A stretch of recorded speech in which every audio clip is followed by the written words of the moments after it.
అధర్మాన్ని అణిచెయ్యగా యుగ యుగాన జగములోన పరిపరి విధాల్లోన విభవించే విక్రమ విరాట్ రూపమితడే.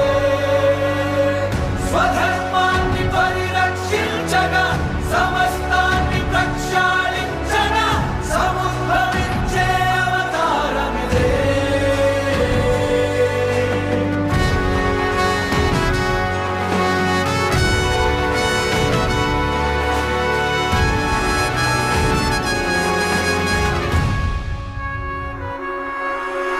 वीणमय विदपकूर्ममय तनुवरा